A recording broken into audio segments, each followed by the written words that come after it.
नमस्कार, मैं अंजना और आप देख रहे हैं ईश्वर इंडियन न्यूज। आइए रुक करते हैं आज की बड़ी खबर पर। पीडीए के जवाब में मुस्लिमों को साधने की मुहिम, मायावती ने सीएम योगी की तारीफ कर नई सियासी बहस को दिया जन्म।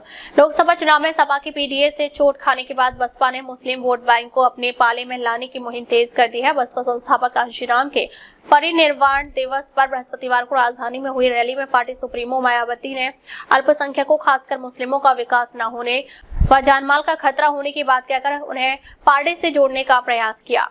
साथ ही जातिवादी दलों पर संविधान को बदलकर पुरानी जातिवादी व्यवस्था लागू करने का आरोप लगाते हुए दलित समाज को आग्रह किया। मायावती ने सीएम योगी आदित्यनाथ की सराहना कर नई सियासी बहस को जन्म दिया तो दलित महापुरुषों की उपेक्षा करने पर सपा को जमकर घेरा। पूरे संबोधन में उन्होंने भाजपा के किसी भी वरिष्ठ नेता पर सीधे हमला नहीं बोला। संविधान पर खतरे का सामना केवल बसपा द्वारा ही किए जाने की बात कहकर दलित वोट बैंक को संदेश दिया कि उनके अधिकार बसपा ही दिला सकती है। ये भी याद दिलाया कि जातिवादी पार्टियों से गठबंधन करने पर स्वर्णों का वोट बसपा को नहीं मिलता है, आकाश का देना है साथ। बसपा सुप्रीमो ने पार्टी के राष्ट्रीय संयोजक आकाश आनंद को पहले बोलने का मौका देकर पार्टी के भविष्य की तस्वीर भी साफ कर दी है। उन्होंने कहा कि आकाश अब पार्टी के मूवमेंट से पूरी तरह जुड़ चुके हैं, पूरी लगन और मेहनत से काम कर रहे हैं। जिस तरह आपने कांशीराम के बाद मेरा साथ दिया, उसी तरह आकाश का भी देना है। 15 साल का वनवास खत्म करने का आह्वान। बसपा ने वर्ष 2027 में होने वाले विधानसभा चुनाव में बहुमत की सरकार बनाकर अपना 15 साल का वनवास खत्म करने के लिए रैली के जरिए तगड़ा शक्ति प्रदर्शन किया। करीब 3 लाख लोगों की क्षमता वाला कांशीराम स्मारक स्थल खचाखच भरा रहा तो बाहर भी इतनी ही भीड़ दिखाई दी। आजम खान से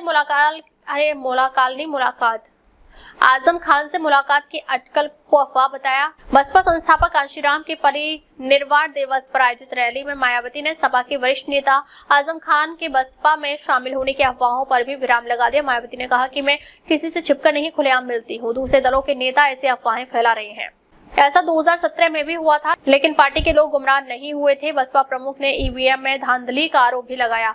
कहा कि बसपा को रोकने के लिए विपक्षी दलों ने अपने वोट ट्रांसफर किए। ईवीएम में धांधली की यह सिस्टम आगे खत्म हो सकता है। वहीं आजाद समाज पार्टी का नाम लिए बिना इशारे में कहा कि दलित वोट बैंक को बांटने के लिए स्वार्थी व बिकाऊ लोगों की पार्टी व संगठन बनाकर अपने फायदे के लिए प्रत्याशी खड़े किए जा रहे हैं।